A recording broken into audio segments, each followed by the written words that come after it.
E hoje tem pessoas que estão aceitando na mensagem, fazendo reforma, né, fazendo reavivamento, que estão sendo excluídas, né? Tem pessoas sinceras que estão vivendo a luz que nós temos, que a igreja adventista tem, estão saindo da igreja.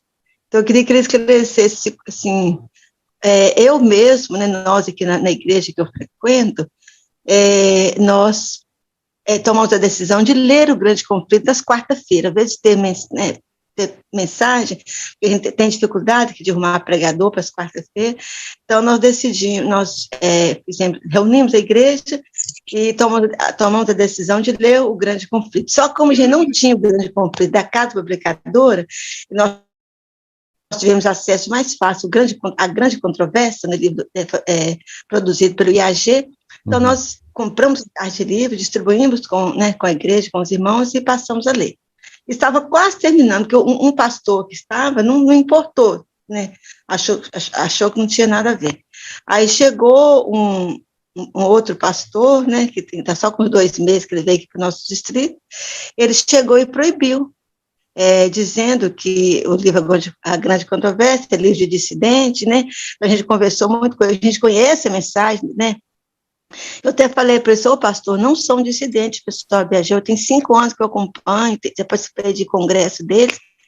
Ele olhou para mim e falou para mim, sua irmã, no outro distrito que eu trabalhei, eu tive a desventura de excluir pessoas de cabelinhos brancos como a senhora, porque não arredou o pé de seguir esse grupo dissidente.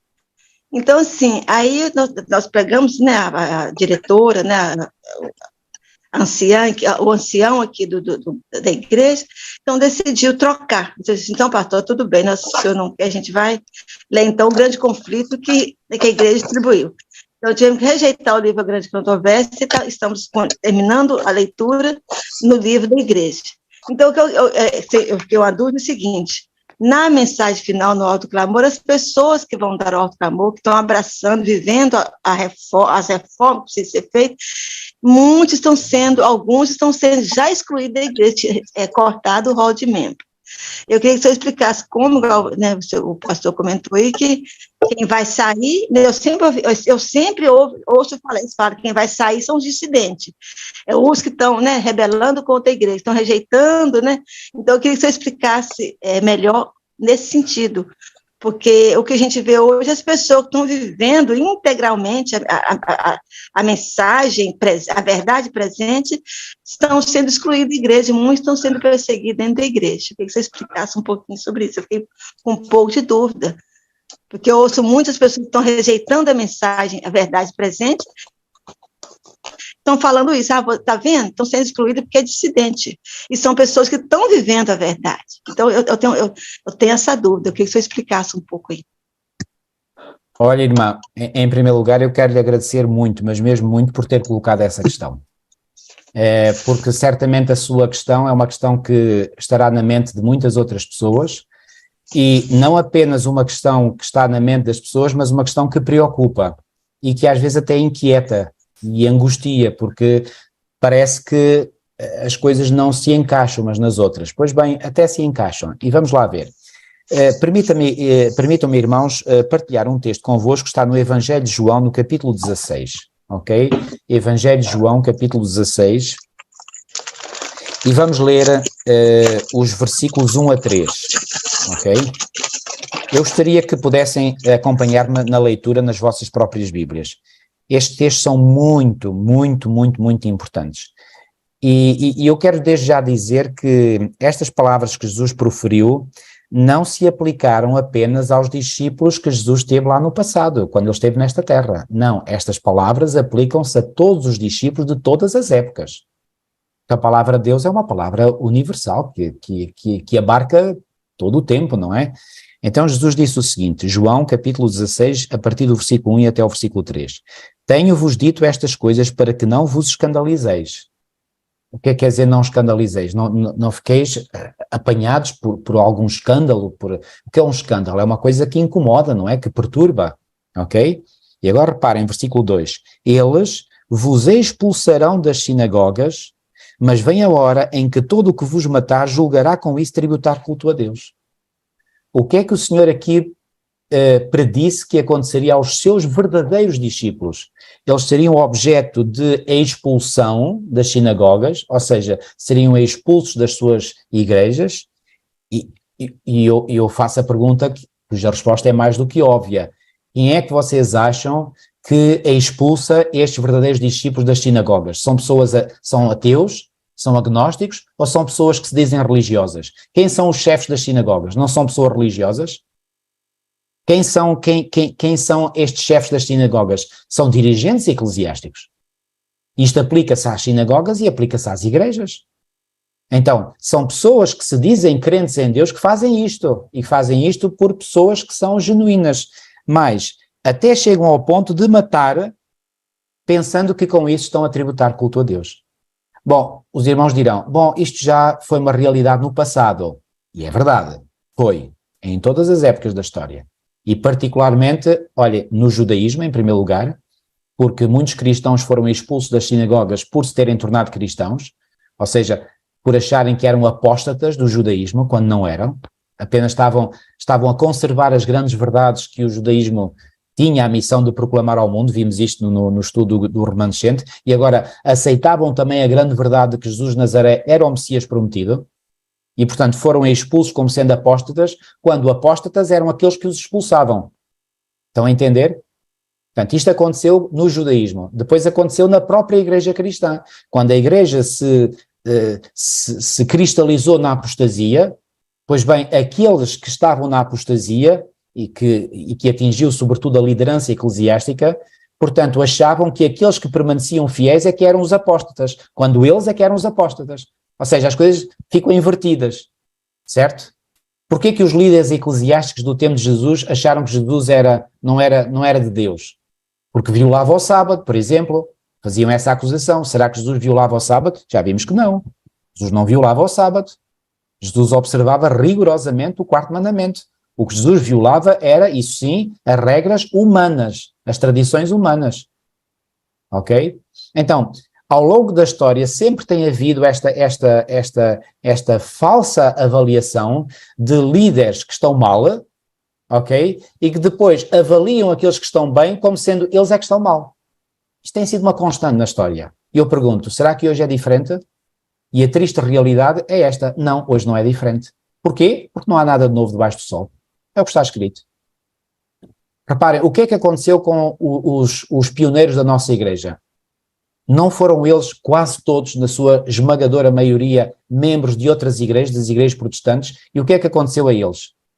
Pois bem, aconteceu a esses, não é, que vieram a formar, foram os pioneiros da igreja adventista, eles foram expulsos das suas igrejas. Ellen White e a sua família foram expulsos, foram desvinculados da igreja metodista, à qual pertenciam. Ok? Então, sempre isto tem caracterizado o povo de Deus ao longo da história. E eu pergunto, hoje é diferente? Não é diferente, irmãos. Não é diferente. E agora repare o que Jesus disse no versículo 3. Isto farão porque não conhecem o Pai nem a mim. É uma triste realidade, mas é uma realidade. Portanto, as pessoas que agem com este espírito de não se darem ao trabalho de avaliarem a fé e os frutos que essas pessoas produzem, pois bem, correm o risco de expulsar pessoas que são tidas como dissidentes, quando aqueles que consideram os outros dissidentes, eles é que são os dissidentes. Irmãos, isto tem sido uma constante ao longo da história, e hoje não é diferente. Então, como harmonizar isso com aquilo que eu disse? É muito simples, irmãos. Reparem, quando eu disse que nós não devemos sair da igreja, deve ser por nossa iniciativa. Agora, se eu for expulso da igreja, não é? Então aí a culpa não é minha. Não fui eu que escolhi sair fora da igreja. Reparem, aqueles que vieram a formar, a ser os pioneiros da igreja adventista, nenhum deles escolheu sair fora das igrejas protestantes às quais pertenciam. Não, eles foram expulsos. Foram outros que fizeram isso. Portanto, aí a culpa não é deles. Reparem, os reformadores protestantes, Martinho Lutero e outros, eles não tinham a intenção de sair fora da Igreja Católica. Eles queriam contribuir para que houvesse uma reforma dentro da Igreja, para que a Igreja pudesse adequar-se àquilo que a Palavra de Deus diz, mas não estava na mente deles, não estava mesmo no início, eles saírem da igreja. Porquê que eles então criaram novas igrejas? Porque tinham sido expulsos. Então Martinho Lutero não recebeu diretamente do Papa de Roma a carta de excomunhão, e quando ele recebeu essa carta, ele disse, eu excomungo o Papa também, jogou a carta no fogo. Ou seja, ele considerou que aquilo não valia de nada. Portanto, ele não era culpado da saída. Quem foi culpado da saída foi aqueles que o expulsaram. Volto a dizer, isto aconteceu com os judeus que foram, com aqueles que eram judeus e que vieram a ser os primeiros membros da Igreja Cristã, foram expulsos das sinagogas. Aqui foi, digamos, a primeira aplicação destas palavras de Jesus, de João 16:2, mas depois, nos séculos que seguiram, isto aconteceu na própria Igreja Cristã, em que os verdadeiros e genuínos crentes foram expulsos, tiveram que se refugiar no deserto. Parem, quando nós lemos lá em Apocalipse 12, aquele capítulo que eu apresentei, que a mulher fugiu para o deserto, quem é a verdadeira mulher descrita no livro do Apocalipse? É aquela que é perseguida ou é a perseguidora? É aquela que é perseguida. Quem era a perseguidora? Era a igreja oficial. Reparem, a igreja oficial é que era a perseguidora. Mas segundo a Bíblia, quem é a igreja genuína? É a perseguidora ou é a perseguida? É a perseguida.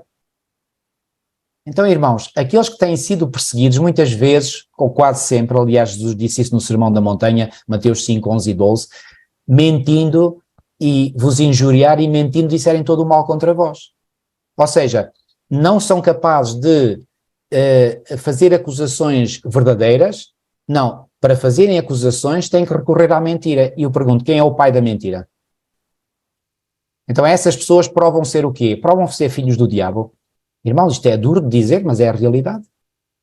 É uma triste realidade que hoje membros da igreja que querem, como a irmã disse, seguir mais de perto a palavra de Deus, o Espírito de profecia, estejam a ser criticados, em primeiro lugar, e depois ameaçados e finalmente às vezes até expulsos da igreja. Isso é uma triste realidade.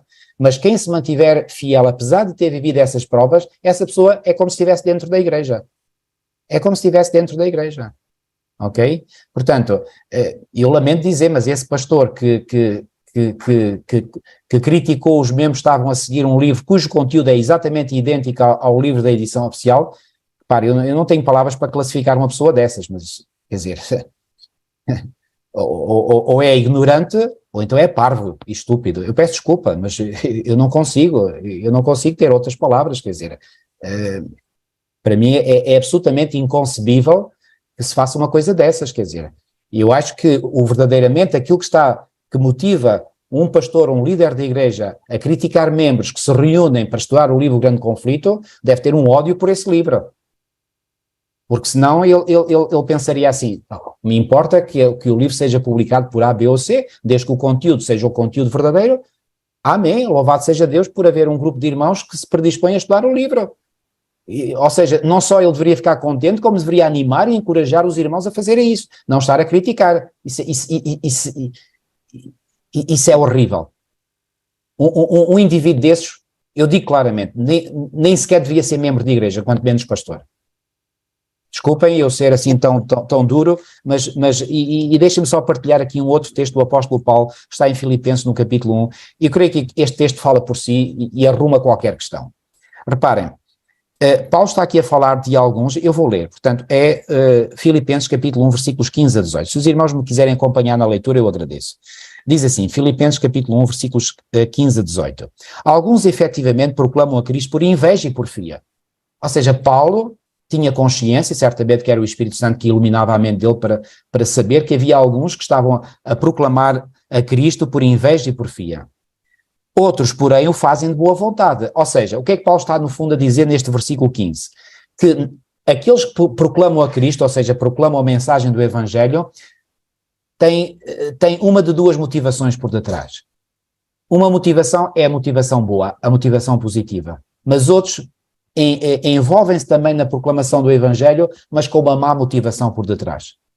Como é que nós podemos saber? Não sabemos. Só Deus conhece os corações, então nós não podemos saber. Eu creio que aqui Paulo sabia isto e escreveu isto porque foi inspirado por Deus, só assim, não é? Agora repara o que é que ele diz a partir deste versículo 15, versículo 16.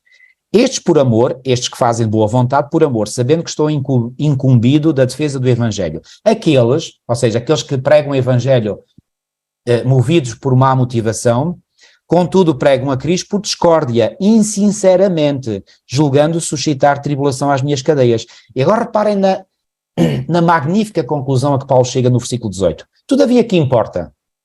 Uma vez que Cristo, de qualquer modo, está sendo pregado, quer por pretexto, quer por verdade, também com isto me regozijo, sim, sempre me regozijarei. Qual era a atitude do apóstolo Paulo? Olha, eu não estou preocupado o que é que motiva uns a pregar o Evangelho de uma maneira ou pregar de outra. O que importa é que Cristo está a ser pregado de uma maneira ou de outra.